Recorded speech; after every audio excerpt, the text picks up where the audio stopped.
good morning and welcome to the Safe Communities Committee meeting. I am the chair, Larkin Eggleston. We'll do introductions and we'll get going. We do have a hard stop at 1 p.m. because staff has to reset all of the technology for a budget committee meeting that will be taking place at 1:30. So we are going to stop at 1, come hell or high water. So we want to get started and move quickly. We'll start with introductions on my left with the chief. Johnny Jennings, Police Chief, CMPD. Marcus Jones, City Manager. Larkin Eggleston, Committee Chair. James Mitchell, Vice Chair. Bree Harris, Strategy and Budget. Ms. Donata. And Donata Jackson, Office of Constituent Services. And then for the folks on the call, we'll start with the other committee members and then council members and then guests. Dimple Ajmera, at large and committee member. Victoria Watlington, District 3, Committee Member. Nate Johnson, City Council, District 4, Committee Member. Ed Driggs, District 7. Good morning, everyone. Matt Newton, District 5.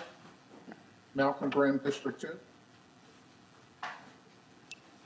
And who do we have on the call from CMPD and from city staff? CMPD, Tanya Arrington, Major Community Services Bureau. Angela Charles, City Manager's Office. Federico Rios, Office of Equity, Mobility, and Immigrant Integration. Patrick Baker, City Attorney. Lacey Williams, Equity Office. All right, and we've also been joined by Mayor Vi Lyles, and I know the Mayor Pro Tem says she is on, but is having a tech issue unmuting, if anybody is able to help rectify that. So again, as we did with the last meeting, we want to make sure everybody's got a chance to give their input. We will give committee members the opportunity to weigh in on each of these topics ahead of anybody else doing so, since this is the committee discussion where we will be sending forward recommendations to the full council. There will be the opportunity for any sort of editorial commentary from the full council there, but we want to make sure that the committee has an opportunity to iron these things out here first and foremost. So, Mr. Manager, if you would like to dive into the overview of our agenda, we will get rolling. Sure. So thank you, Mr. Chair, Vice Chair, Mayor, and members of the committee. I think this goes without saying, but we are excited about having the opportunity to have this discussion. Cities across the country are having this discussion, and much like how I have fallen in love with Charlotte, we are able to jump into something, both hands, both feet. And so you have my full commitment, as well as Chief Jennings' full commitment, that we could move forward and have something that is helpful and betters our community. With that said, I'll jump into the agenda. So today we have a work plan, activities and actions to date, which I'll cover. And then we have Federico Rios, who will discuss the review of the first meeting of the community input group and what was designed initially. And Federico will go into this, so I'll stop. Okay, so Federico will talk about the purpose behind the group and why we did what we did the first meeting. And then we have Chief Jennings and staff from CMPD that will discuss community engagement in youth programs. It's kind of interesting. The last time that we had a council meeting, we were talking about not just violence interrupters, but what we could do in terms of youth. We kicked off the program with the YMCA, and so this just made sense to have discussions because we are in the middle of the summer, and we have identified the summer as an opportunity for us to have more collaboration to address some of the needs, especially young people between the ages of 18 and 24. Then we'll talk a bit about next steps and talk a bit about the next agenda items that will be coming up. And so a little bit of the spoiler alert. What we have for August to begin discussing is a review of police recruitment training, rules of conduct, the roles of the Citizen Review Board, the Civil Service Board, as well as the 8 Can't Wait. So while we are dealing mostly today on community engagement and youth programs, through the month of August, there will be many more topics that we can roll our sleeves up and discuss. I would like to go to the work plan activities and actions to date, which I think is extremely important, so that we can always keep in front of us what has been the plan up until this point. So as that document, excellent. So at the last strategy session, we discussed how we could move forward with certain items. Again, I would like to thank Council Member Watlington for putting together a groupings of discussions, and this is an output of that. And so if we go to July, the keys here are to discuss, to review community engagement and review police youth programs. So we are on track having those discussions today. And as I mentioned earlier, what had been outlined for August would be the review of police recruitment training, the rules of conduct, the role of the CRB and the CSB, the review of 8 Can't Wait, and then we'll flip over to September. And September, what we had scheduled, and technology will be there for me today, is an update to council at the strategy session, the September strategy session, then the review of police transparency and access to information. Then we would select the next series of policies to review and bring forward a set of recommendations. So the remaining policies are to the far right, which are passive protests, peaceful demonstrations, First Amendment activities, the criminal process, management of subjects with mental illnesses, response to resistance, and also the police oversight and police budget. What I would like to do is just let the committee know that we continue to provide support to the committee based on this timeline, but the staff is also treating this like any other issue that you would place before us. So in other words, we are looking at best practices across the country. We are analyzing the police's budget. We're putting it apart, taking it apart, putting it together, looking at vacancies, looking at opportunities, but also maybe more importantly, looking at data. So with Rebecca Hefner and her team, I think we have one of the best in the country that was identified last week in terms of what we have in the city in terms of data analytics. So we will continue to look at calls, whether they be 311 calls or 911 calls, and the data that can help this committee make recommendations. So I just wanted to make sure that the chair and the vice chair and the committee understood that as everything is happening with the committee, we are continuing to assess and analyze data related to CMPD and listening to the questions from the community as well as the council members. So with that said, Mr. Chair, I would turn it back over to you, and I would have taken care of items 1 and 2. All right, I appreciate it. And one of the things that I know we heard Ms. Johnson mention at the last community or Safe Communities meeting, and I know is a sentiment that is shared by several of us, is that looking at that schedule, I hope that the First Amendment activities, the peaceful protest and response to those activities is something that we can slot for September and not put off beyond that, because I know that it was something that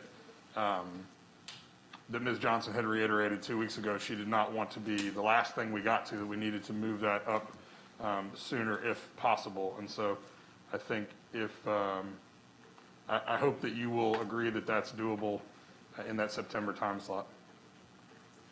Yes. All right. With that, not seeing any other questions, I would love to invite Mr. Rios to give us an update on the first community input group meeting that was held on Thursday of last week. Mr. Eggleston, before we move on, can I? Yes, ma'am. Sorry, I didn't see your hand. Okay. I'm sorry. So when I proposed that we move that item sooner than later, it looks now to me that it's kind of in a parking lot, that it's not even on the agenda. And it's not just me asking for that, it's our constituents who are very concerned about the incident on June 2nd. And it really feels like we still have not addressed that. So I would ask that item be on the calendar sooner. I believe the initial proposal that Ms. Watlington proposed, that item was much further or much sooner, one of the first or second items. So again, I'll ask that the committee be able to look at that sooner than later, or at least that there be a definite date rather than items we still need to address. If you go to that slide, Yeah. if you can. I think that's what we just accomplished, although I think Mr. Jones responded to my request with a thumbs up instead of a verbal affirmation, and that might not have been something that everybody caught. But agreeing with exactly what you just said, seeing it not being slotted anywhere, I just asked him if we could go ahead and plug that in and commit to doing that early in September, and he gave a thumbs up, but maybe didn't say anything out loud. But in the meeting, I asked for it to be before September. So I know that you've asked for it again. So I just wanted to see if we could action instead of just saying that we're going to do it. That's my only concern. So I think what we had done and been generally on the same page about was that we had mapped out the first couple of weeks and then said that we would be slotting things as we checked things off the front of the list, we'd be slotting things behind them. So I do think there's an opportunity to potentially do that sooner. But to your point of not having it in a parking lot with an completely undetermined or indefinite time that we're going to address it, the managers agreed to slot it in one of those months that we've got calendared. And I think if there is an opportunity to move it up, I would certainly be in support of that. So, Mr. Chair, if that's the will of the committee, it can be the next topic that we discuss. It's whatever the committee wants. So if the committee would like that to be the next topic, it can be the next topic. Well, now the next topic you've already got, and we've already got staff working on, which is the police recruitment training, rules of conduct, CRB, CSB, and 8 can't wait.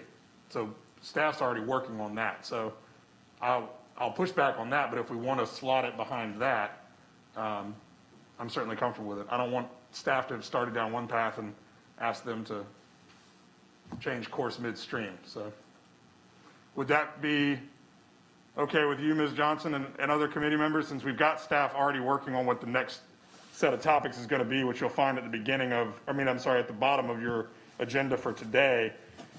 Would it be acceptable to the committee if we were to put this in right behind that? So they will be looking at it in August? Yes, ma'am. That sounds fair to me. I think it addresses our residents' concern, and they understand that we see it as a priority as well. That's my thought. Do any of our fellow committee members have any objection to that being slotted behind what you see at the bottom of your agenda for the August 4th meeting? No, sir, Mr. Chairman. Ms. Watlington, Ms. Ajmera, are y'all both comfortable with that plan? Yes, I am. This is Dimple Ashman. Ms. Watlington, I'll take silence as agreement. All right, I got a nod.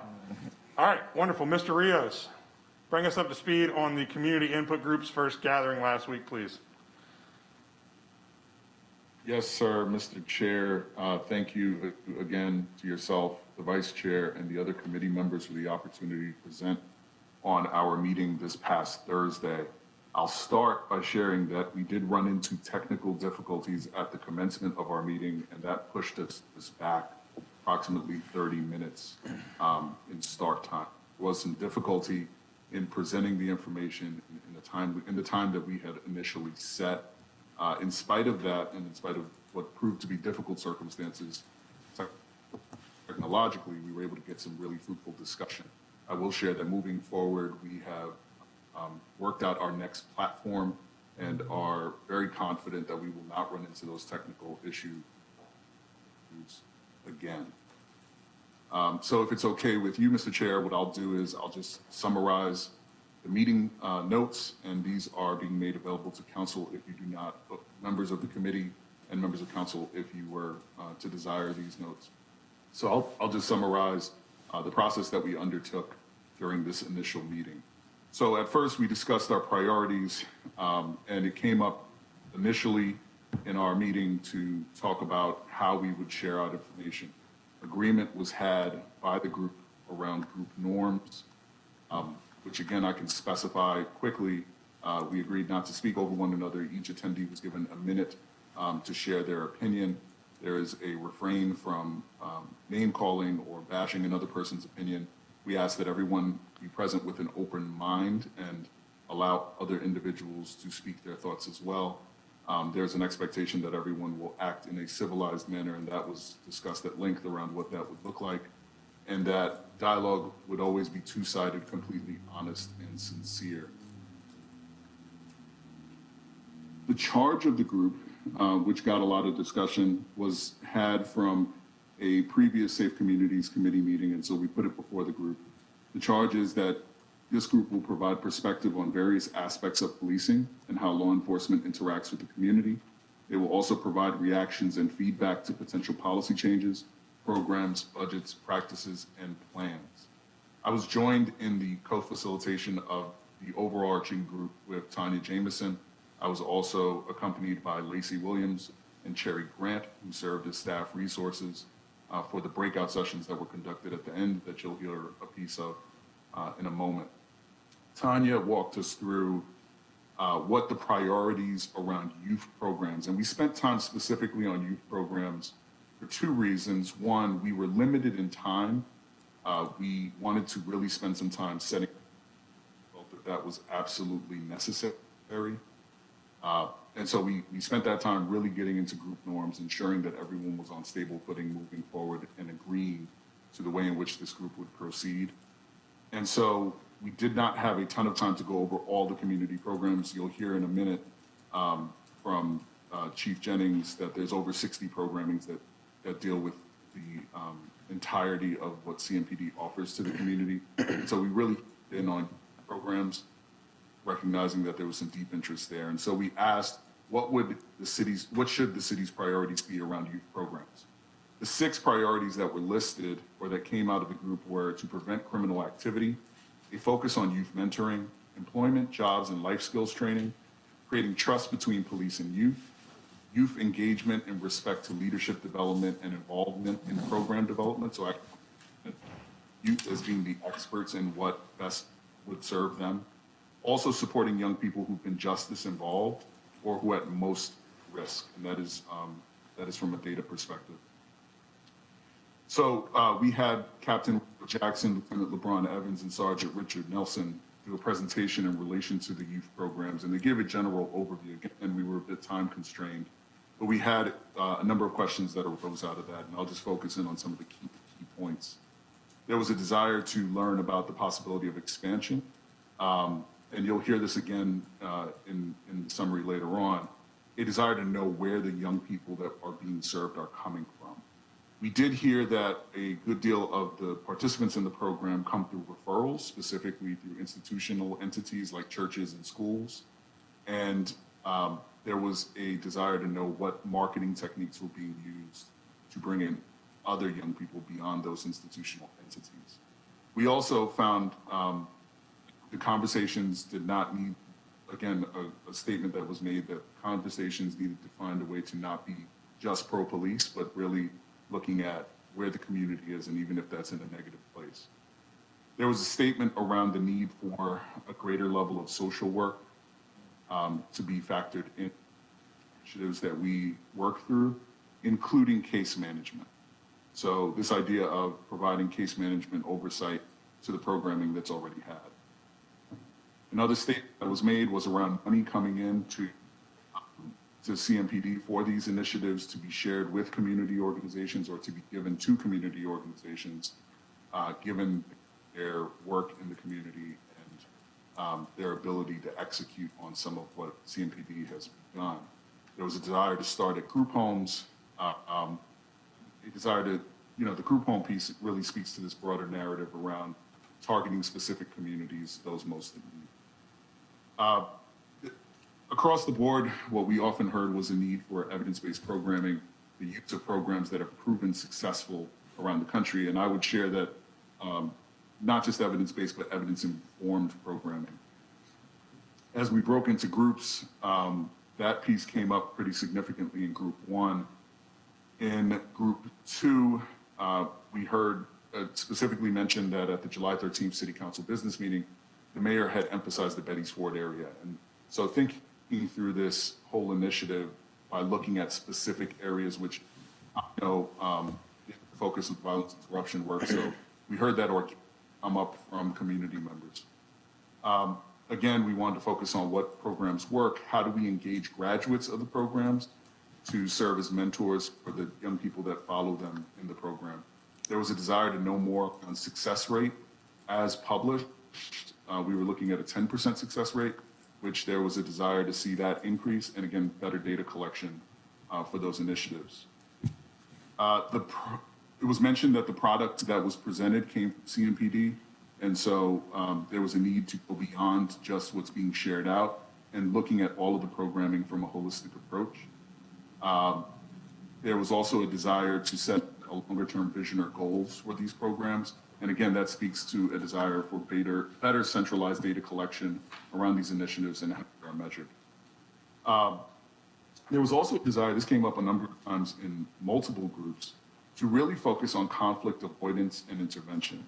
I am very much familiar with the initiative that our Community Relations Committee and a department focus in on this, but there was a desire directly from CMPD to engage more in the conflict intervention and avoidance piece. There was also some meeting takeaways in relation to, again, serving those grassroots organizations and disassociating programs from the police. Given that there is some trust issues with CMPD and the community, or perceived trust issues based on what community members have shared, that there was a need to disassociate at times this programming with CMPD and do a better job at marketing. So that also came up a number of times. There was sharing that the change in youth behavior would be an indication of success, that measurement should be done around outcomes and not just outputs. So you don't just want to categorize a program as successful by the amount of participants that have been included in the program, but really looking at, again, what has changed in that young person's life, what is quantifiable by data. Forgive me, I'm looking through the notes as I speak. There was also a focus on accessibility. So this came out of Group 4. This desire to make programs more accessible, to have CMPD go out to individuals, not ask them to come in to CMPD facilities, but utilize other city facilities potentially that are in close-in neighborhoods, and have community members be able to access those facilities through better use of transit or other partnerships that could get them to those spaces. There was also a focus on the low attendance. Again, out of 4,000 young people that were served, we marked that 500 had consistently attended and were successful. Low attendance, low impact. So again, reviewing how we measure impact. Lastly, there was a request from community members in the group to get further information on the demographic breakdown of the individuals that are being served and their zip codes. So again, making a concentrated effort to gather information related to who's being served, how they're being served, and what outcomes are being had by the programs that are currently instituted. We reviewed 35 programs. We asked individuals to take the time to look it over as additional homework and ask us and offer up whether or not the programs that they had reviewed were aligned to the priorities that they set. We got some initial feedback. We have not gotten feedback back from the entire group. Again, one of the difficult aspects of managing a group like this is that we have a lot of topics to go through, and so this group would benefit from more content with this particular topic, but there is an appetite to move forward with additional topics. With that said, I'm open to any questions that may be had, Mr. Chair, in Thank you, relation to our first. Thank you, Mr. Rios. I know Ms. Ajmera has got her hand up with a question. Ms. Ajmera? Mr. Chairman, that was from earlier. Oh, I'm sorry. Did you have something that I didn't see any hands up Yeah. earlier. What, did you have something you wanted to still ask or? No, it was addressed. It was Okay, addressed. perfect. All right, then I see Ms. Watlington and then Mr. Newton. Just a process question. Because I'm assuming we're going to see, or we're going to be presented in depth the youth programs here shortly. I think what will be helpful for me going forward is if maybe we saw the information first and then we're able to take into account what the community input group said. Because for me, I'm struggling right now to ask more in-depth questions, having not seen the rest of the presentation. Yeah, and we'll get right into that. I just didn't know if anybody had any specific questions for Mr. Rios prior to Chief Jennings' report. I've got Mr. Newton and then Mayor Lyles. Thank you, Mr. Chair. So my first question is about the group itself and how many, Federico, how many folks do we have on the group right now? If you include the facilitator, Tanya Jameson, you have 21 individuals that are not city staff participating in the group. Okay, and I just want a little bit more background and information on how those folks were selected for the group. I know that there were 11 members that were appointed or recommended by council members, but we're talking about a group that has an additional 10. We actually had several council members who, after recommending someone, came back with additional recommendations that we thought would add to the group. And instead of trying to have some sort of a determination of one person being more worthy than the next to be a member of that input group, we thought more voices would be valuable. So we went with all of the folks who you as council members recommended, and then the mayor made some recommendations as well. Okay, I'm okay with that. I'm just not, I was never aware that there were council members or we as council members could make additional recommendations. Maybe in the future that can be communicated to all council members.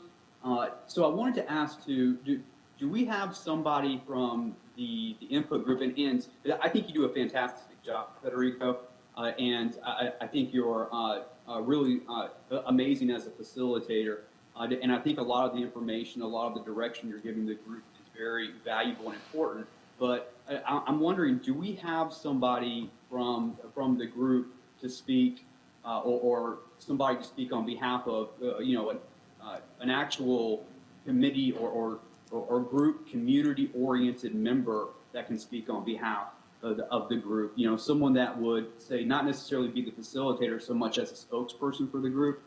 Tanya Jameson, who is also the Citizens Review Board chair, has been given the role as the kind of member facilitator along with our staff facilitators. So Ms. Jameson would be that person that I believe you're speaking of.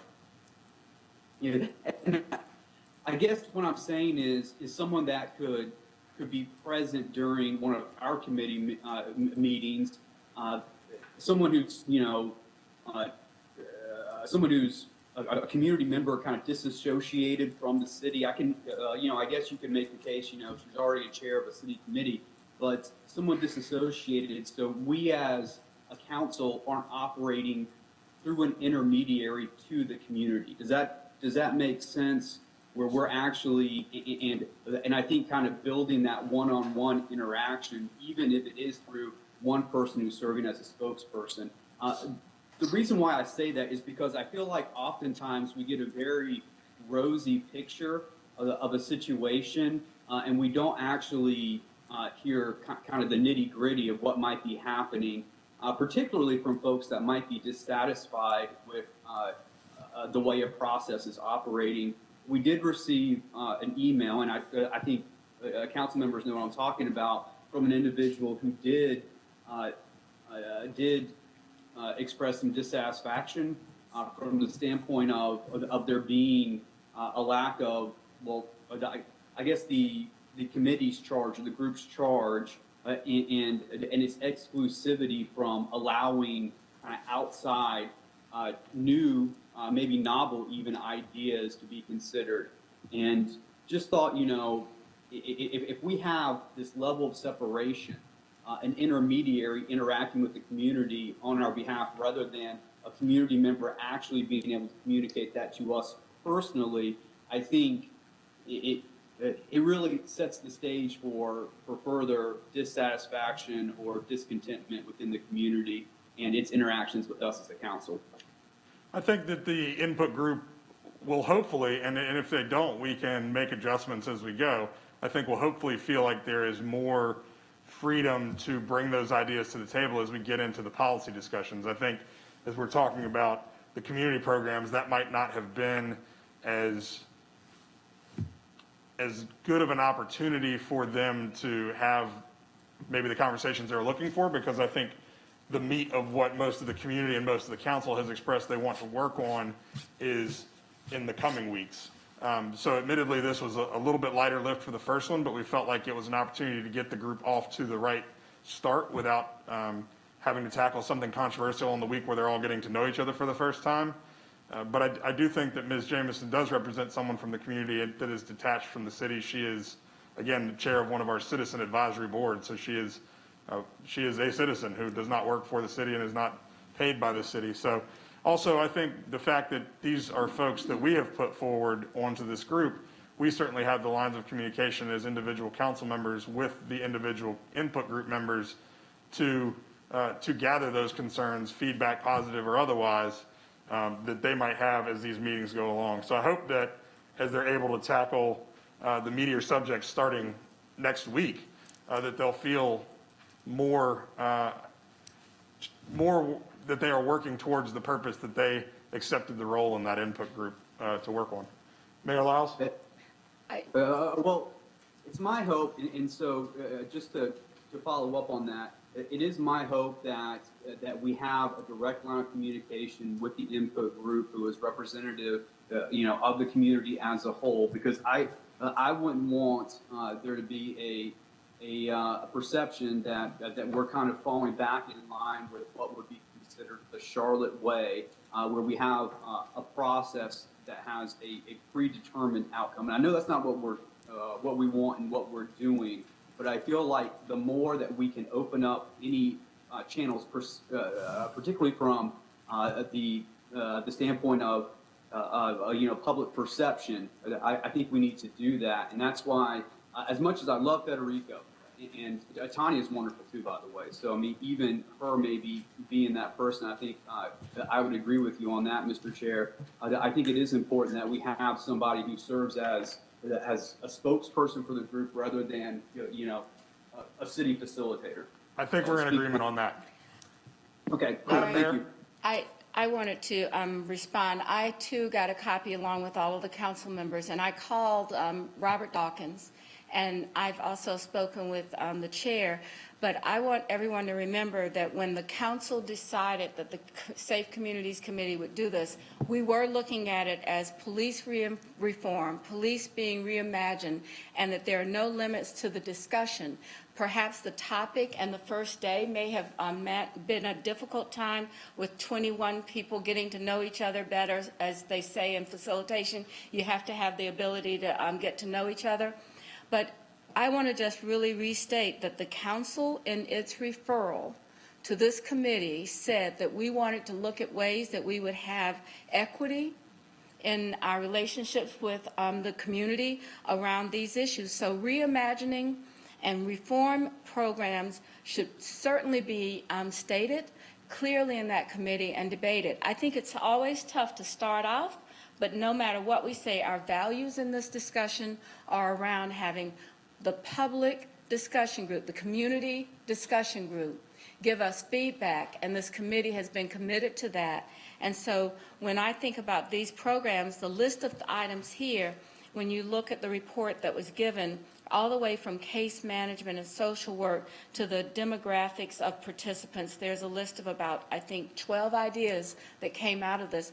All of these relate to the idea of where do these programs work best, how should they be done in a systemic way that actually goes towards our goal of having conflict and violence lessen and better relationships with police.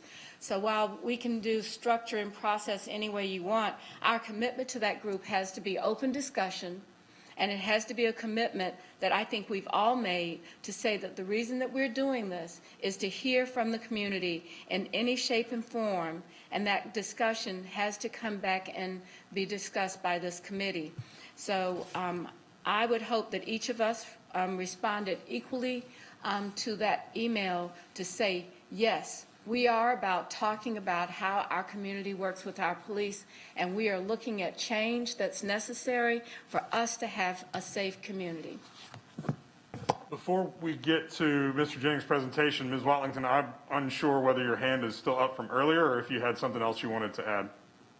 I did. I just wanted a listing of the full 21-member group because I also was not aware that it had expanded. So just wanted to see that. And also just wanted to know at what point do we receive or will we receive documented feedback from that community input group? So two things. I think there were, I believe the mayor's additions were after the email that I sent to each of you maybe 10 days ago or so. I think it was on 2 Fridays ago. That had the list of people that I had sent out the invitation to, inviting them to be a part of that group. So we can get you the 2 or 3 names that were added after that, but that was the majority of who comprises this group. And yes, Mr. Rios has already said he will send out to the Safe Communities Committee, anybody else who wants it, the documentation from the meeting last Thursday. I think maybe I should ask my question differently. On an ongoing basis, I'm wanting to know if we'll have it documented ahead of this meeting or after. Yes, they will be documenting this meeting each time, and we'll get that out to us upon its presentation to the Safe Communities Committee the following Tuesday. So that'll go out after this meeting today and after every subsequent Safe Communities Committee meeting going forward.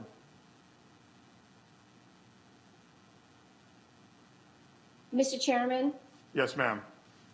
I have a couple of comments.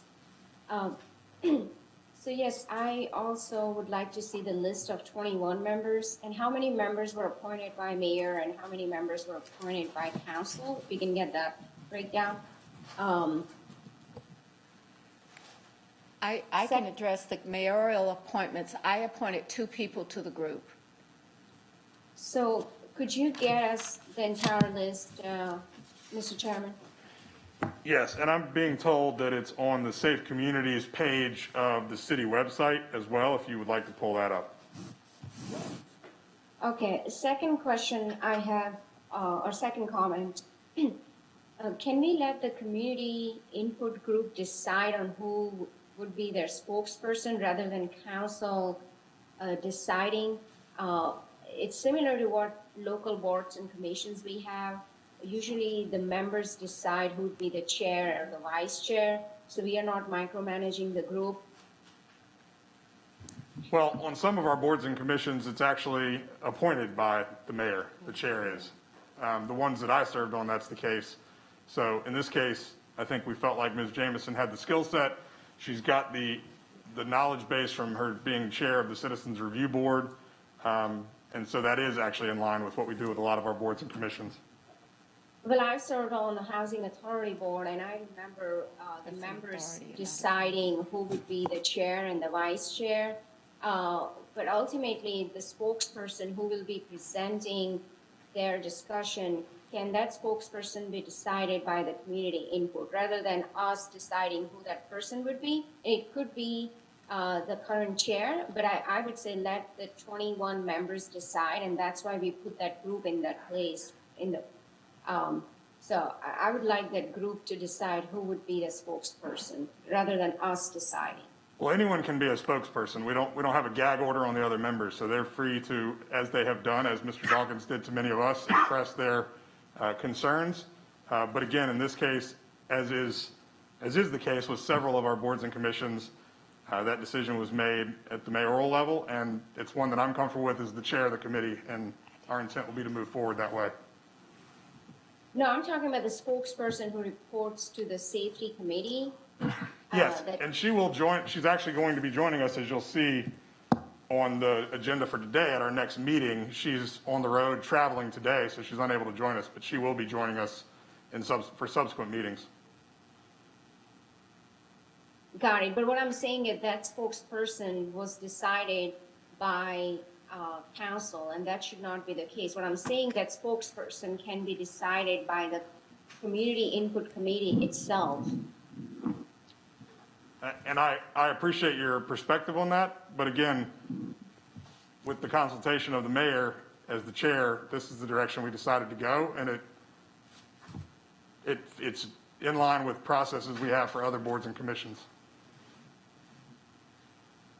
To the committee to ultimately make that call as to how they would like to see this moving forward, as to who would be the spokesperson. So if the committee feels that it should be us deciding who the spokesperson is, and I'm okay. But I think we need to have that discussion. I will consult with Mr. Baker and see if process-wise that is what needs to be done, and if he believes that it is, then we will absolutely do that. Not seeing any other hands, I will have Mr. Jennings get into his presentation about the programs. I have one more question, Mr. Chair. A very quick question. Federico, is there a way that council members can watch or stream or otherwise just view the input group meetings? I knew about this last meeting, and I wanted to watch it, but I just didn't know how. Is there a process for that? Or a way to do that? Is that allowed?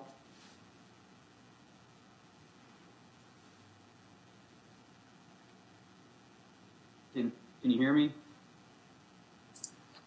This is Lacey. Federico's having a little technical issues, but I think we can figure that out with direction from the chair. We're going to be migrating to Zoom, and so for our next meeting, so we should be able to have those capabilities for you. Great, thank you. Chief? Mr. Eggleston? Yes, Mayor Pro Tem. I just, to that point, Mr. Newton's point, and I know I had asked that question before as well, and I thought there was some discussion that perhaps the participants would not be as open about their concerns or feelings if the public was watching it. Is that not still a concern? That did come up from several members of the input group and was part of the discussion about them having a safe space to have those conversations. So again, I think that's something we can continue to discuss offline, but we did hear from several of them that they didn't feel like they could speak as frankly, or I think for some of them, they felt like they could not speak as critically of either CMPD or of council or of the city government if we were there as observers. And so that's why for that one, I got on for the first 10 minutes and just thanked them for being participants in this on behalf of the entire council. But then I logged off as well, so that, I'm sure that many of them have criticisms of the way that CMPD, the city council, the mayor, the city government all operate and decisions we've made. And we think they should be able to say those without fear of retribution or any discomfort that it might cause for those of us that they might want to criticize to be on those calls. But we can continue to have that conversation about how we want to proceed in that regard. All right, Chief Jennings, please. Thank you, Mr. Chair. I do want to clarify real quickly, Federico's report had mentioned that there's only a 10% success rate with our youth programs. Actually, our programs is a 10% recidivism rate with our diversion program, which means it's 90% of the people that have gone through the program have not reoffended. So we see that as success of 90%. So I'm going to turn it over to Major Tanya Arrington, who will give you an overview of our community engagement programs And, CMPD is fortunate to have some grant funding as well as some private funding that assists with these programs, and we'll be able to go through this presentation. Major Arrington? Yes, sir. Good afternoon. From my understanding, everybody has a copy of the program or the PowerPoint we'll be going over, as well as the document Community Service Bureau youth focus programs that go into depth about the program.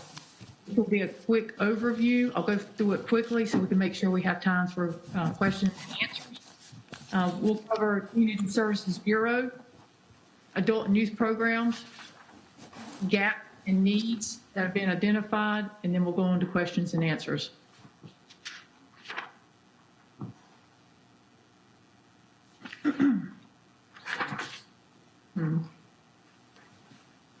So CMP holds more than 2,500 meetings annually. We have 200,000 participants and approximately 35 youth-focused programs. Next. We have 1 lieutenant, 1 sergeant, 5 officers, and 7 civilians assigned to the Community Engagement Division. We have approximately 70 officers that are assigned as community coordinators in the 13 divisions in the city. Next. Why is community engagement important? It's to build positive relationships with our community members, prevent the next crime, and help develop and engage with our youth members in our underserved communities. We also want to make sure that we're touching and advancing mobility and personal development with our youth, as well as we look into some of our adult programming.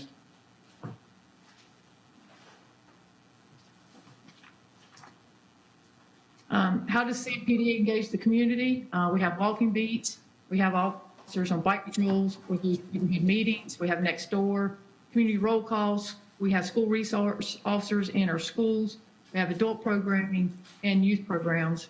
We host events, have community corners is where we have large community events and invite service providers that meet the needs of that particular neighborhood, as well as roundtables and panels.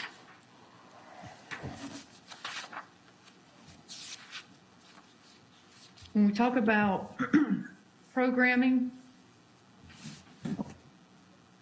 we have Coffee with a Cop, Cops and Clergy, CPCRT, Reach Out, Cadets, Intern, Bridge the Difference, and Ambassadors. When we're talking about all of our programs, what we're really looking at is looking at ways to break cycles, whether it's addiction, drugs, poverty, and providing opportunities with our youth and adults.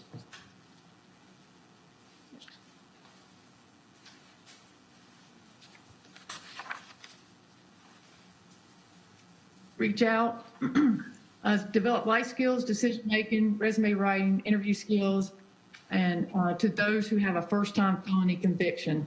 So with that, we've been able to, 237 felons have completed the program and had their records expunged. Of those, only 4 have reoffended. So you heard the chief talk about recidivism rate. That's one of the key markers for a lot of our programs, is making sure that they don't touch the criminal justice system again. Cadets, we have 20 in the program, so this is opportunity for us to recruit and create a pipeline and increase our recruiting efforts. They must be a criminal justice major.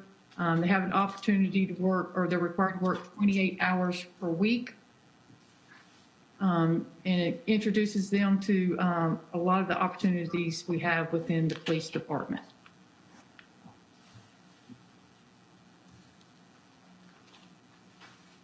And on the cadets, that is a federal grant funding for the salaries.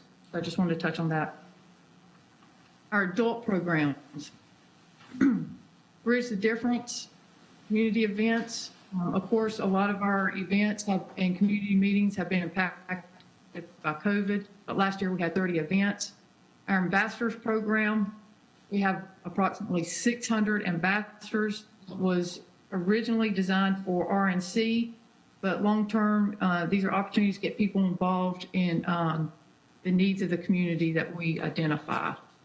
And this is funded by the Police Foundation.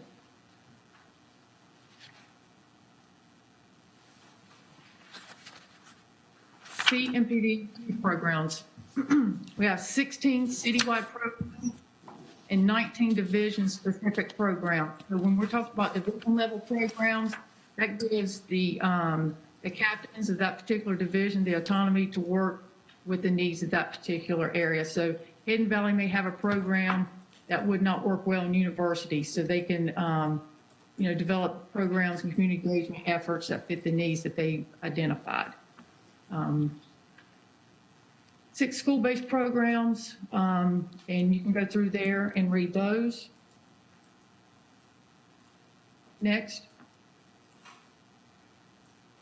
We have 11 year-round programs, 5 programs that are conducted quarterly, 9 programs that take place during the summertime, and then 10 programs that take place during the school year. So a lot of the ones that are taking place during the school year, we've continued the programs via Zoom. Community Engagement Bureau's work or department has worked really hard in making sure we have not lost any of our youth or engagement efforts despite COVID restrictions.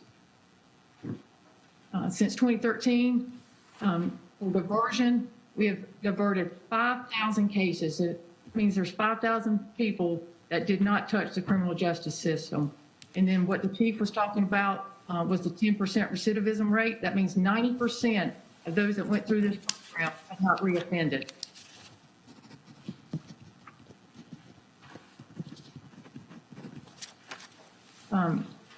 Reach Academy, ROC, these are summer exposure programs that we host. ROC introduces them to construction skills because not everybody is interested in college. Educate and mentor high school students for technical education and career paths. Serve over 50 youth, 25 males and 25 females with these programs.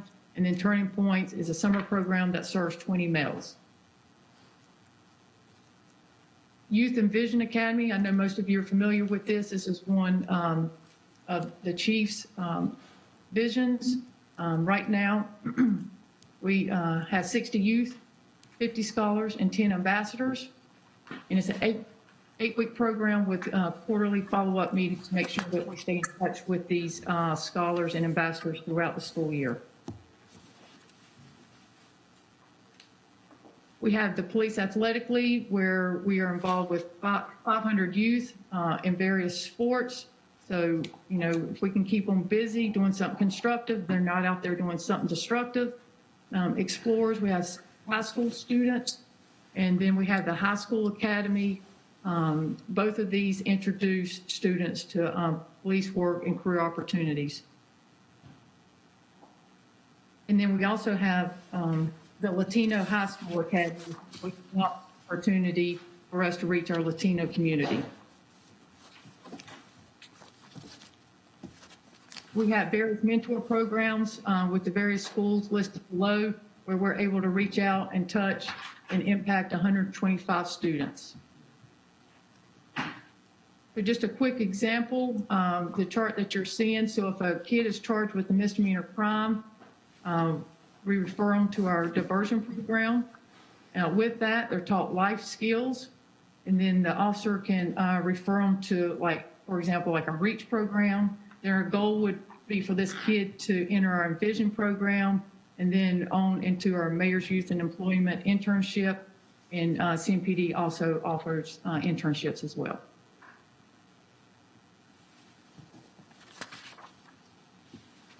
So some of the gaps and needs that we've identified is looking at, we have a successful youth diversion program, is looking at an adult diversion program, looking at that 18 to 24 years of age. Next. On conflict resolution and management, one of the things that we really like to do is expanding our female mentor groups in our schools. We've got a lot of mentor groups in our schools, but really not reaching our female students and looking at increasing life skills and how to settle disputes without violence. Our Reach Academy, we'd like to expand that female program. Right now, we have a 2-week program. We'd like for it to mirror our 6-week program that we offer for the males. And then also, what we'd like to do is add 20 additional sessions throughout the school year where we continue to touch and impact those kids' lives.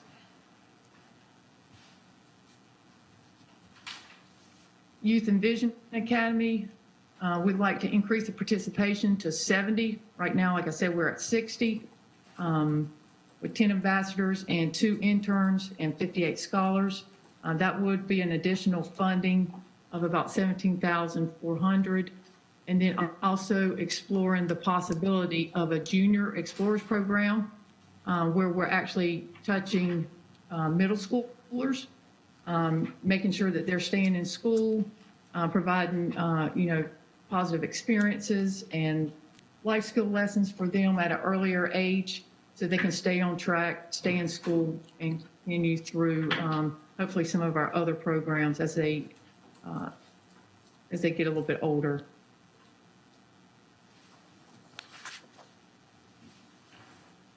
So you're invited. How can you get involved? We have the Citizens Academy. It's offered twice a year.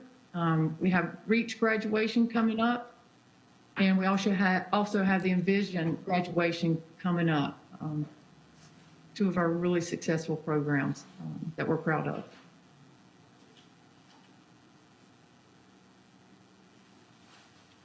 So I tried to go through. I know that was really quick, but I know that y'all are on a hard timeline, so I wanted to open it up for questions and answers. Thank you very much, Major. Ms. Watlington, would you like to lead us off? Sure, I've got some questions. First of all, Mayor, Major Arrington, good to see you. It's been a minute since I saw you on the boulevard, but you've been busy. Yes, ma'am.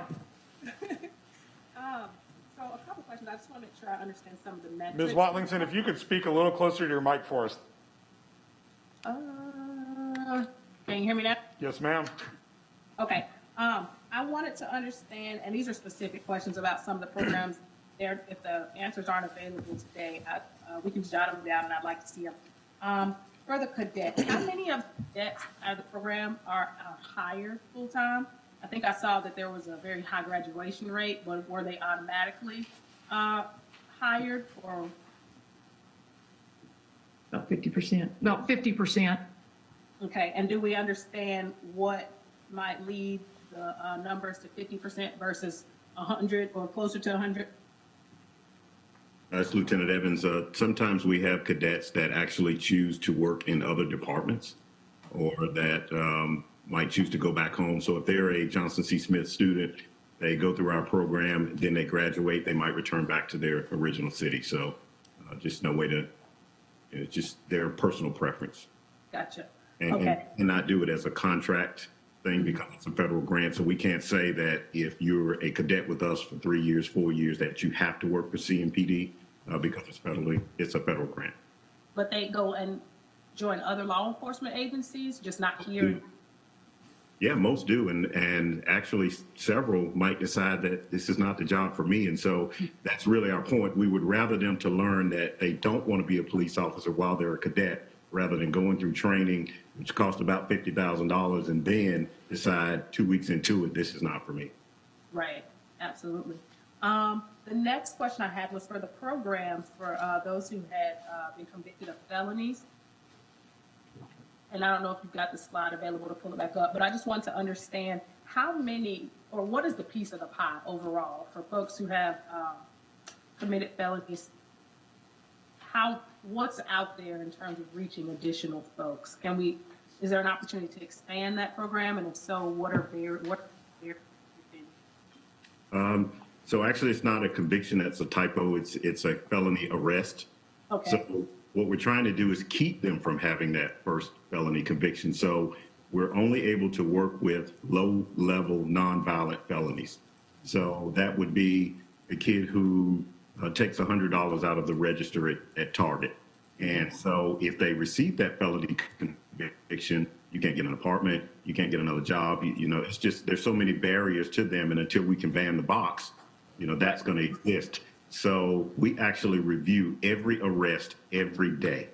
for every felony conviction. But then, you know, I have hireback officers, so it's not even full-time CMPD staff, but hireback officers are going through those arrests, and then they're actually doing a background check to ensure that there's not another arrest, not another conviction.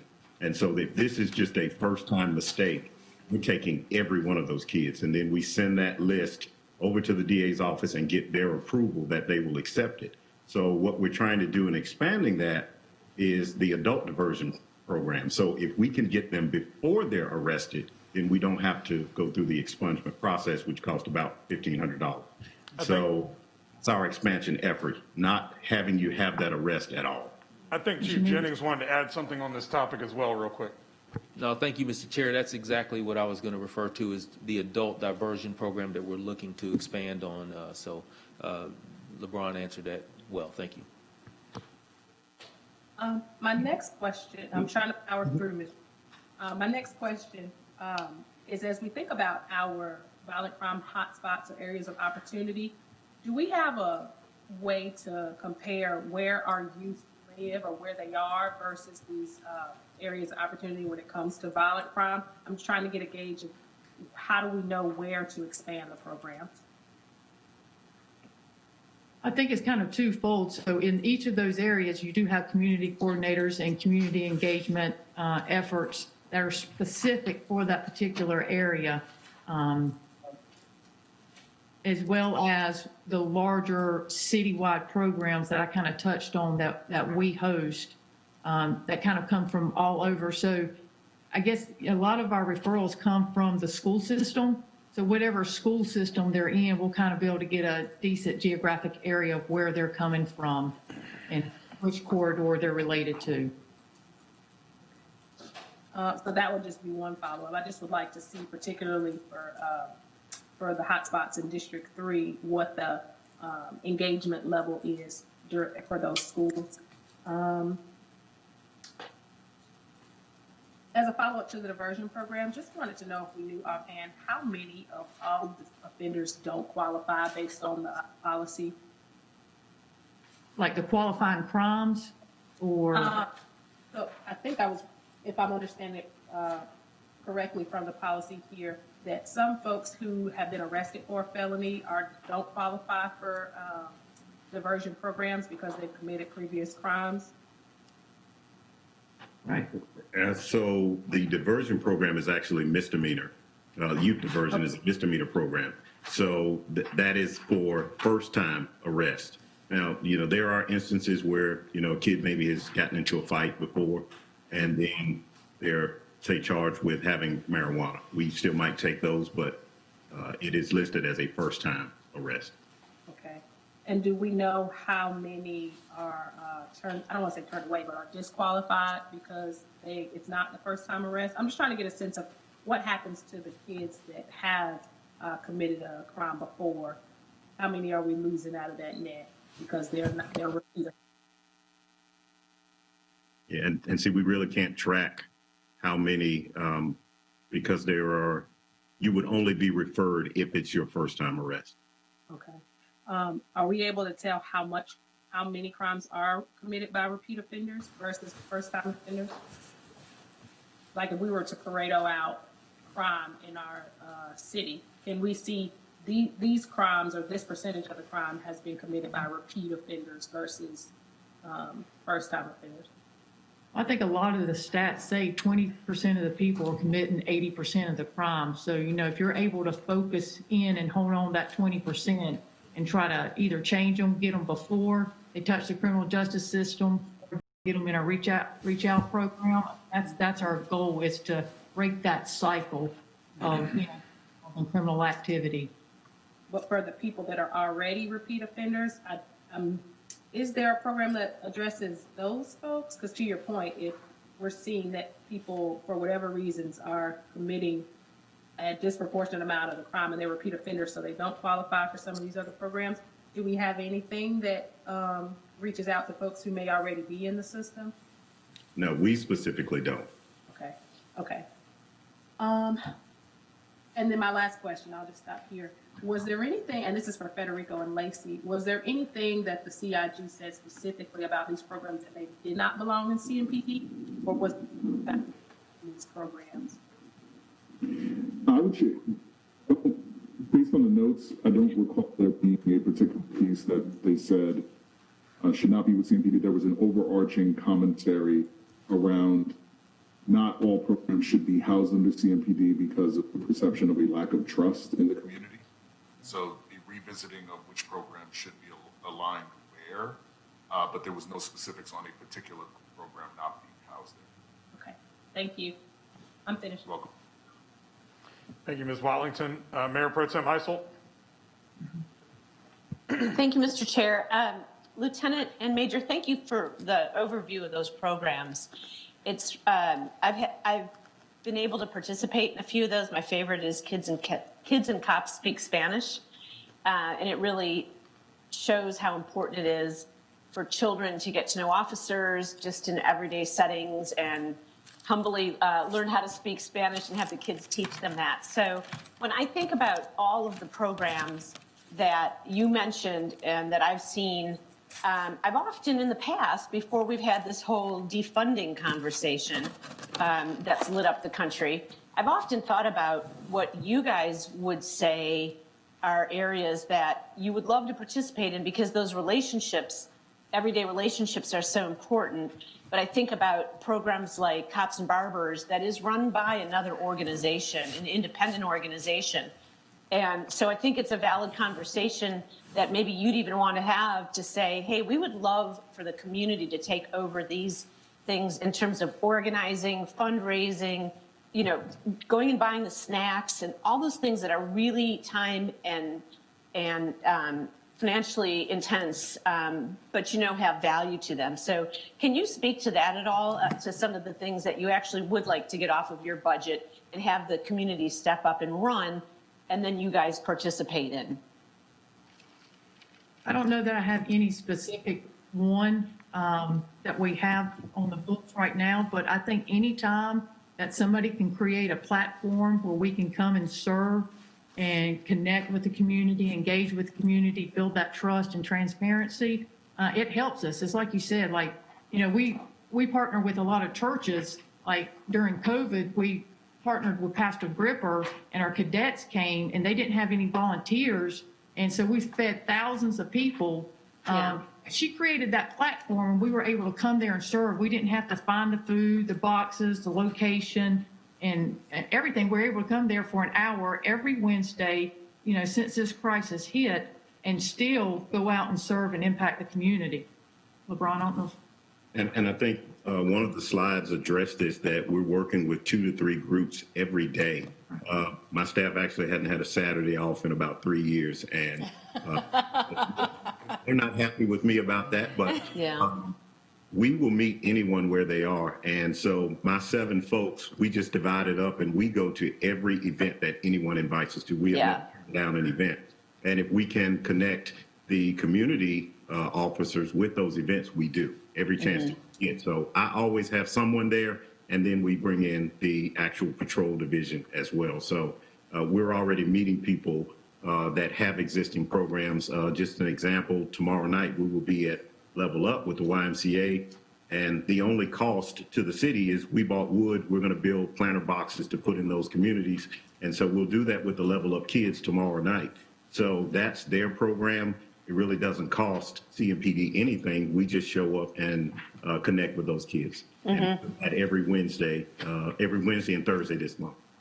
Yeah, and I guess what I'm trying to get at that, Major, because I know, you know, the activity corner, I can't remember what it used to be called, that you used to hold, where you'd get the little punch card that if you went and you did all of these different, pardon? Community corners. Community corner. But I know how intense that all is, and you don't get enough credit for all of those things that you attend. But in the back of my mind, I just keep thinking that there's a way the community could be stepping up and helping to offset the fact that you're buying the wood or you're buying the snacks or stuff like that. Because I do think that's a part of your budget that we have asked you guys to take on whether it's recidivism, all of those different programs. And so as we think about that, that is an area that I would really like to be able to address, knowing that the participation of the officers is what is key, but Absolutely. somehow offsetting sort of all the stuff that gets done in the background, kind of like the Y has done with Level Up, is, just wondering how helpful that would be. And I think those are conversations we'd really have to sit down, look at programming with the chief and kind of identify, okay, are there any programs that we really could hand off to another agency and have them run it and us participate in it? And if I can weigh in on that a little bit also, I want to be clear that I think the perception is there's an exorbitant amount of budget and funding that goes into these programs. A lot, like we had mentioned, are federally funded through grants and private agencies. For example, our youth programs, only $600,000 of that is operating expenses for youth programs.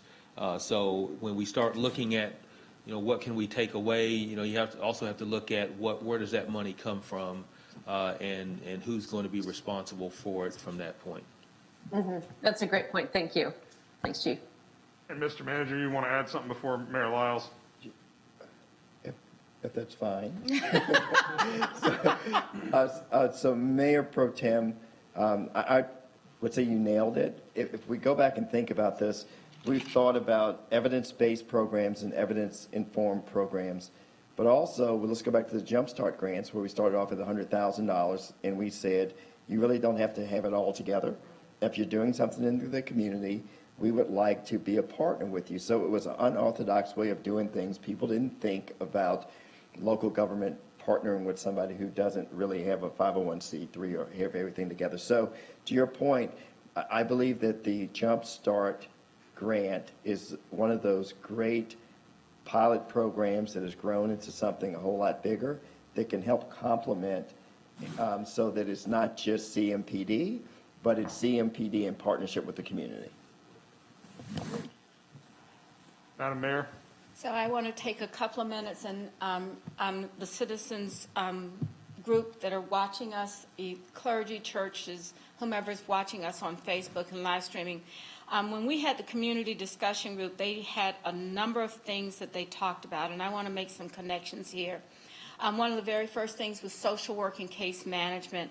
And I wonder, working with the school systems as well as the county areas where we have this idea of public health and violence prevention are really important together, if there is a way for referrals to take place. Because what I think this community is extremely generous with programming and for our youth, but I think there might be some times that perhaps that social work referral to one of these programs is proven to help divert or prevent would be something to think about. So I want to connect those ideas between the community discussion group as well.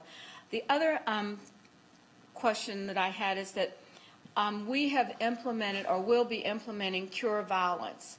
And so when I think about how Cure Violence works in our hotspot in the neighborhood area, and what the community was saying is that we need more conflict avoidance programs, how do we take the community's participation in Cure Violence and perhaps have more organized efforts, particularly when the two areas that we're focused on are Beatty's Ford Road and Sugar Creek and North Tryon Street.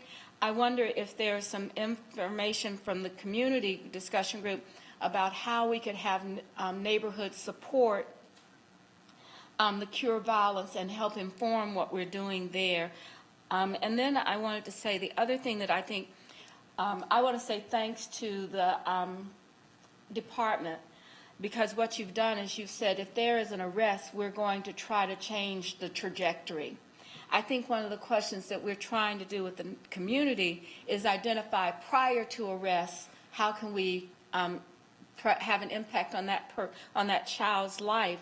And even, I hadn't even thought about the adult part of it, But we all know that we're seeing a large amount of lots of violence in our young teenage areas, and so Level Up is a big part of it. But I guess what I'd like to hear from the community discussion group, what are their ideas specifically about not the programs that we've had the child enter the department system, even though they're not in the court system. What are those things in the neighborhoods that we can identify that we need to do?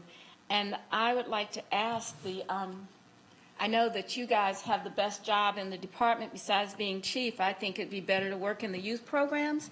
But I'd actually like to ask you, what are the programs that you've seen that are evidence-based, and you don't have to answer this today, that you would see as falling on either side after you've entered the system with an arrest, or how do people are doing prevention before you get arrested, that you have seen across your professional conferences and the work that you're doing that we ought to be considering in our city as a part of our goals to prevent violence in our city. And I really would like to see how that's done. The chief mentioned the final point that I would like to make is that much of this money is grant funded or from philanthropy in this city, partnerships that we have.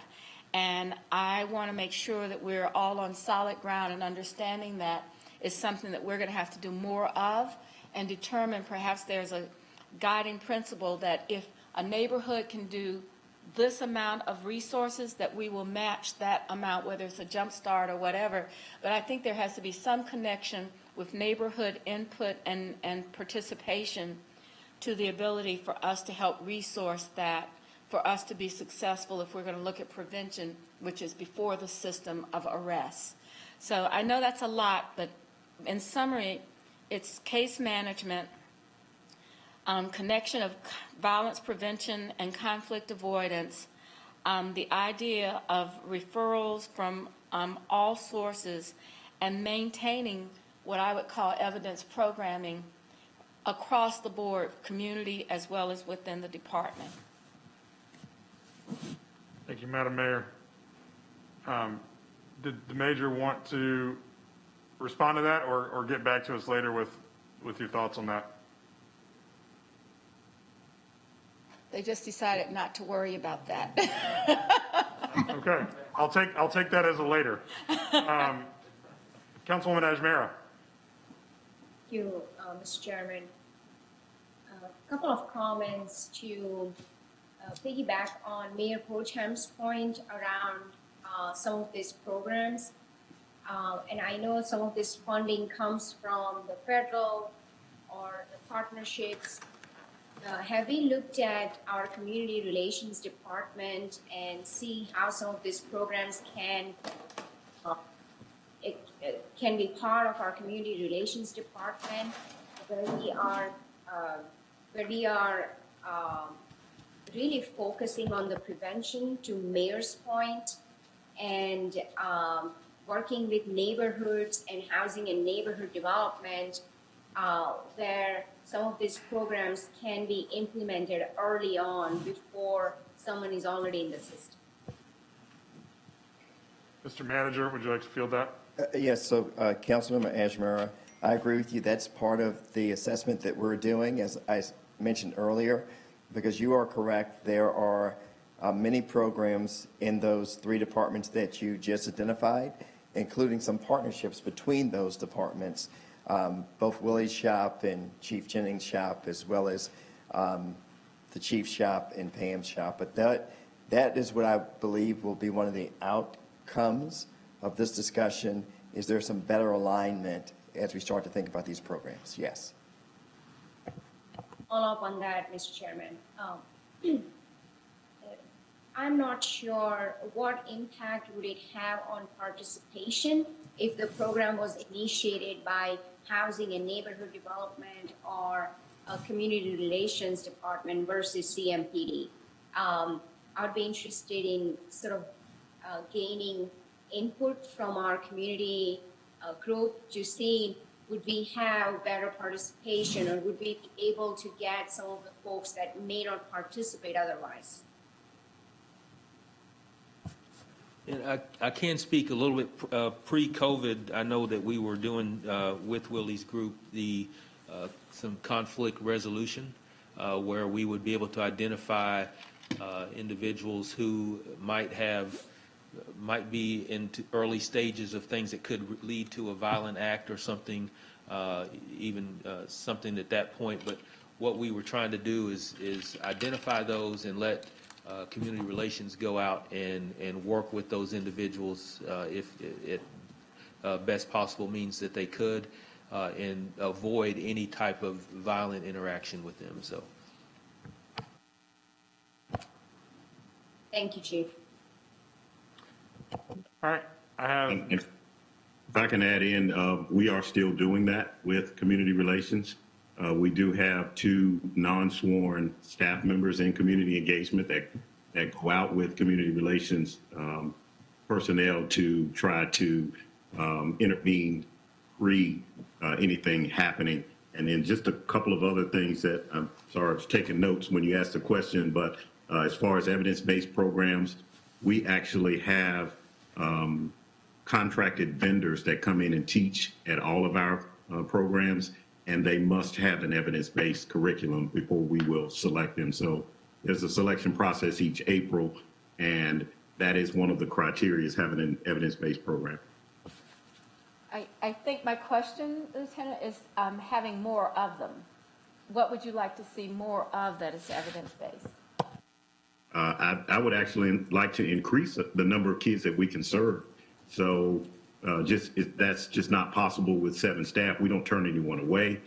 We try to refer them to someone else if we don't have the capacity.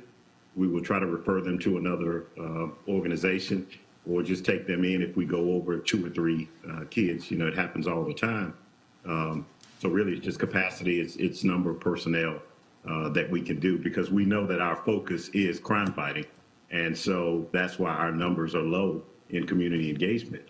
There need to be more officers out there actually handling those crimes, but we attempt to get kids on the front end. So I think one of the comments was, you know, what can we do before they're arrested? And so that's what programs like REACH are about. You know, can we contact them in middle school and high school? Can we mentor kids in high school so that they're not involved in the criminal justice system? So it's just a capacity thing, but we are trying to reach as many youth as we can before they receive that first charge.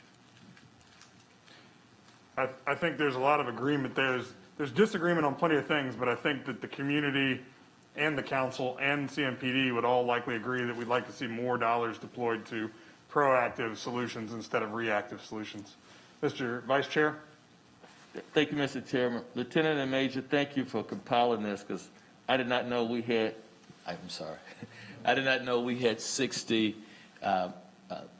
programs that to reach our view. So just a couple of changes. One, if those community leaders are listening to this and they want to pass it on to their citizens, what number should they call to get more youth involved?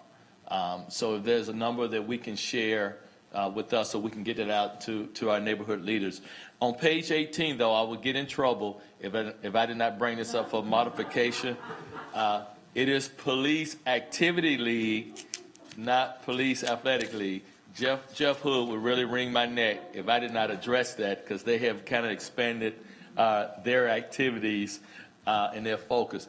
And thirdly, and this might just be more of a task for us staff, city manager, but I think it'd be helpful if we can kind of put these 60 programs in category. I kind of see like the Mayor Youth and Training Program, Mayor's Youth Employment Program. To me, that's workforce development. And then we have leadership development, crime prevention, and then education. I think it'd be good if we can group those by category, because I know as we talk about upward mobility and workforce development, we can kind of focus on those programs that the CMPD also have, and the city can leverage as well. I want us to look at this more collaborating instead of one-off. How can we make sure we touching the students more and provide additional funding? Thank you, Mr. Chair. All right, I've got Ms. Watlington followed by Mr. Newton. wanted to circle back on a couple of things. First, plus one to what Vice Chair just said. I think that's exactly the right way to go in terms of when we look at our workforce development holistically. Let's consider specifically how do we reach folks that may have been touched by the criminal justice system. The other thing I was just going to add, I know that Major Arrington mentioned a budget request to be able to expand one of the programs. So I just want to make sure that was captured when we get to our budget discussion. And then the other piece is, as we talk about visualizing what community organizations are out there, is there a place right now where we're capturing these other community organizations, or if somebody was watching and they knew of community groups that were doing work and wanted to lift it up for consideration? Where is there a repository for that? So thank you, Councilmember Watlington. I'm going to call in a friend, Federico, to see whether or not, to what extent we have that. And if we don't have the answer, we'll get it. And if we don't have it, that's a problem in and of itself, if we don't have that cataloging.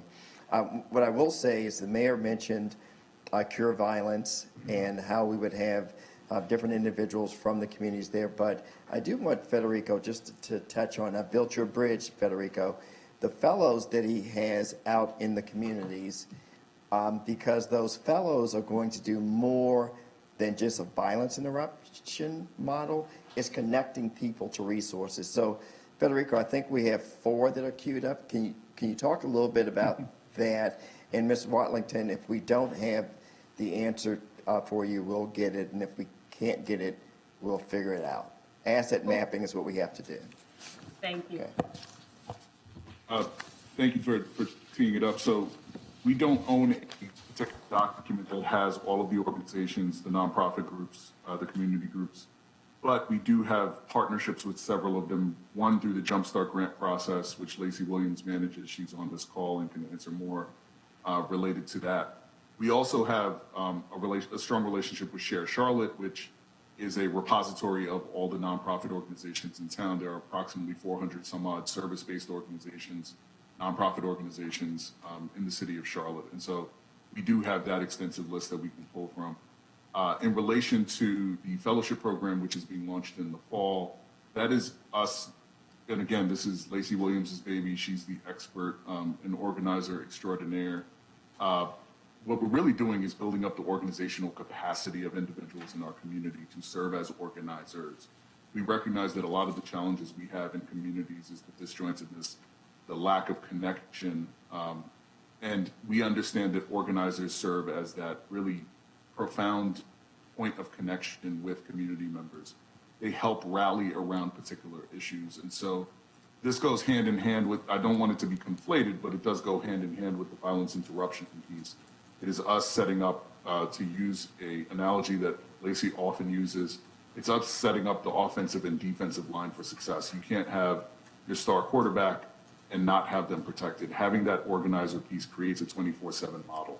It allows those violence interrupters that are working late into the night serving the community to better understand their needs and address conflicts as they arise by connecting with community members during daytime hours, ensuring that there is that bridge to use the point that Mark has made with community members. So that fellowship piece is about getting community members organized and teaching them the skills that come with being an organizer.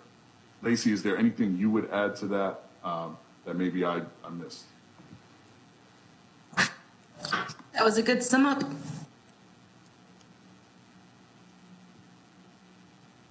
I've been trained well. Lacey has me really keep. Ms. Watlington, any additional questions? Finish, thank you. Mr. Newton? Mr. Chair, I wanted to thank them, thank Major Arrington and LeBron for your presentation, for your hard work on these programs. I think these are great. I think that they are making a difference in our community. I can speak to the partnership with Promise Youth Development at the Idlewild Road Rec Center and the great work that our resource officers are doing there, the difference they're making. I wanted to clarify a point as well. The expungement process or the involvement in that. So the diversionary programs involvement in expungements is absolutely huge. Simply having a charge in the state of North Carolina could serve as a barrier. So not just the conviction, right, but getting charges expunged are very important, because the charge in and of itself can serve as a barrier to housing opportunities, employment, and educational opportunities. And so that is very valuable work in its own right. And I just wanted to make that point. I keep hearing us go back to that question of funding, because there was a slide in the presentation that suggested that additional funding is needed. And I know that, so I've heard thus far that the funding comes through the grant avenue or grant channel, that partnerships can be created. I don't know what additional role we as council members, and I know that Councilwoman Wadlington just mentioned a budgetary item. I don't know what role we serve in helping from that standpoint as well. But what are, so Major Arrington, what are the next steps as you envisioning them to be able to fill that gap that you had mentioned in the presentation, and what ask of us as council members do you have?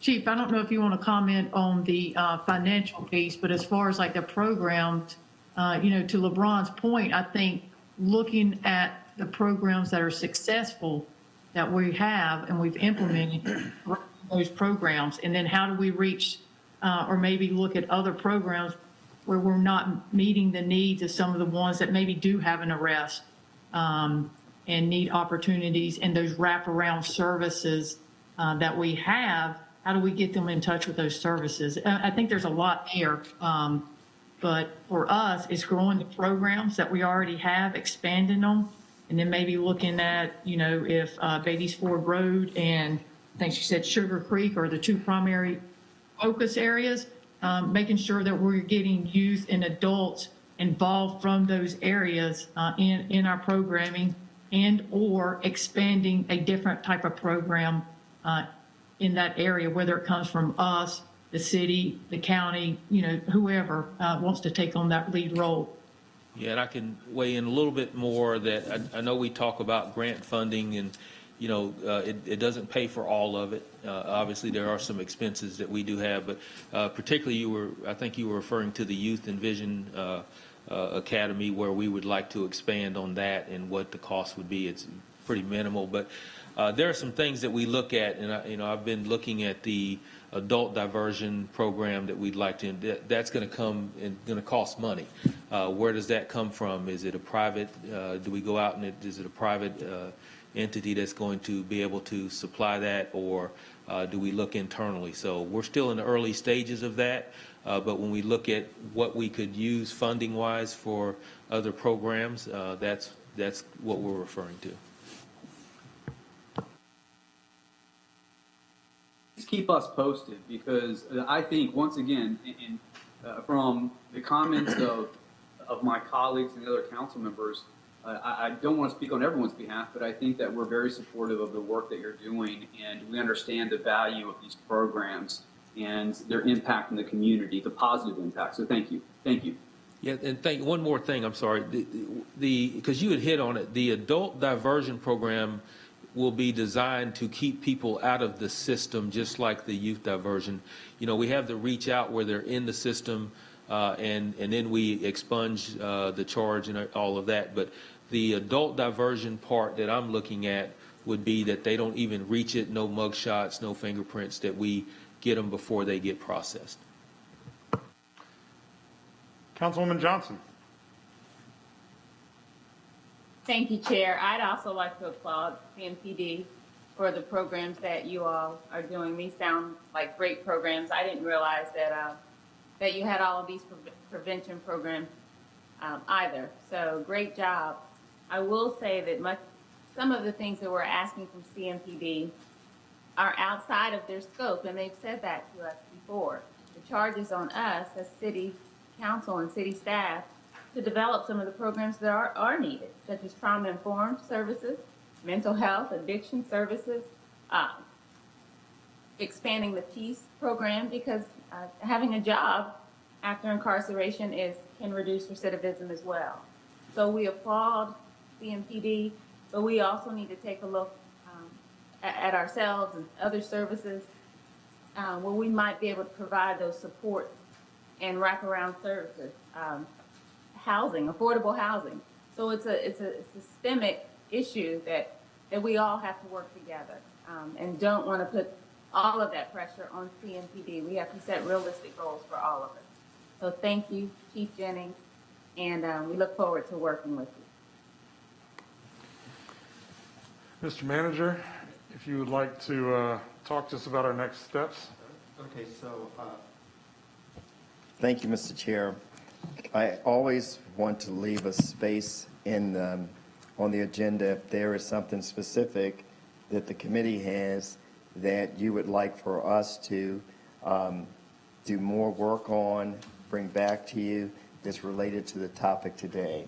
So that's the part of this discussion. So I go back to Ms. Watlington's playbook. There was this beginning of a discussion, and then there may be something that we would bring back, and then there may be an opportunity for recommendations. So I don't want to leave today without understanding if there's something specific. We have the notes and the questions, but anything that's specific that comes from the committee. All right, we just lowered everybody's hands so that now I can know if it's and I'll remind everybody, once you're done speaking, if you lower hands, that helps me keep track of who's back in the queue. Ms. Ajmera looks like she's back up first. Thank you. So the specific ask, Mr. Manager, that I have for you is to look at the programs that are helping us meet our objectives of preventing violence before it occurs. So look at the programs that are that meet those criteria, and how do we reallocate if there are programs that are not meeting those objectives. And also, if you could give us what is the current budget that we currently have allocated for these programs, and if we were to make any changes, where would we make those changes that meet with our objectives? Yeah, I agree completely, Ms. Ajmera, and I think if we, to the mayor's point of some of these are funded through grants, some of these are funded through philanthropic donations or organizations that are not ones that we control as the city government, having that breakdown of which programs fall into which ones would we have budgetary control over versus which ones is CMPD deploying dollars that come from outside. And also, I think the measurement piece, as has been said by a couple of you, is key, because we have anecdotal success stories on all of these programs, but if we don't have a way to measure and use data to inform which ones we are putting dollars towards and which ones maybe we are reconsidering, I don't think that the community will be satisfied with just anecdotal success stories. Mr. Vice Chair. Thank you, Mr. Chair. So, City Manager, for me, I agree with the chair. We need to have some wins, and I think we're putting a lot on our CMPD plate. And so, me, I would like to have, well, maybe just see this as a visual. If we take our corridors of opportunity, and we take maybe one of our hotspots, to the mayor's point, to Sugar Creek, and if we can line up the programs in those categories, how can we then transform those opportunity corridors at the same time we're preventing crime? So I think if we can collaborate more, I think then council feel more comfortable. We're putting our resources in, let's say, Batesville Road and West Boulevard. Those seem like our priority corridors are ready to go. But then we have a hot spot in Sugar Creek.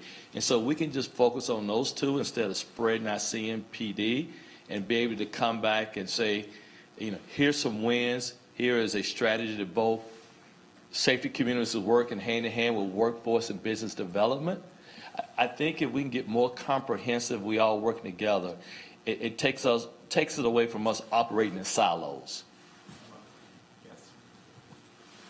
Thank you, Mr. Chair. One thing, Mr. Chair. Yes, sir. And so I'm going to go back to Councilman Wallace. Do we need to make a motion for the additional funding for the $17,400 for the Youth and Vision Academy? Or is that a takeaway? We need more additional information? Because to me, this is at the action phase. So is there, Chair, if you'd like me to make a motion, or City Manager like me to make a motion, I'd like to make a motion that we provide additional $17,400 funding for the Youth and Vision Academy. Second. Second from Ms. Watlington. Any discussion from the committee? We need to get it on an agenda as quickly as possible if agenda is required. Okay? And I believe if it's doable on staff's part, we have a business meeting coming up in 6 days. Not seeing any discussion from committee members, we'll have to go with the individual roll call. Mr. Vice Chair? Yes. Ms. Ajmera? Yes. Ms. Johnson? Yes. Ms. Watlington? Yes. That makes it unanimous. Mark me down as a yes as well. Thank you, Mr. Vice Chair. Mr. Johns, additional Yes, so, thoughts on next steps? right, so, thank you, Mr. Chair. Thank you, Vice Chair and committee members. We have action-packed, I guess, agendas for the next 2 months. And so my understanding, not my understanding, what we're prepared to do for our next meeting is begin the discussions on police recruitment, training, rules of conduct, roles of the Citizen Review Board, Civil Service Board, Aid Can't Wait, and we are moving up the items that relate to assembly and the protests. And what I'd like to do is make sure that I guess what I'm going to recommend is that we pull as much of this together for you as possible, and then you decide how much you want to eat at any one meeting, but it won't stop us from having the entire packet available to you. Fair enough? I think that'll work. Okay. Let's, Mr. Chair, let's not forget the group the week before has to do this as well. So it's not just Right. for this, but getting it out to that and being committed to that discussion from the community. Agreed. So unless anybody has additional comments, I will entertain a motion to adjourn. I do. Yes, ma'am. Ms. Ajmera. Thank you, Mr. Chairman. I know many of us had received a request for CMPD, for the audit of our current budget for CMPD. And Mr. Manager, could you please update us on that request? So thank you, Councilman Ashmere.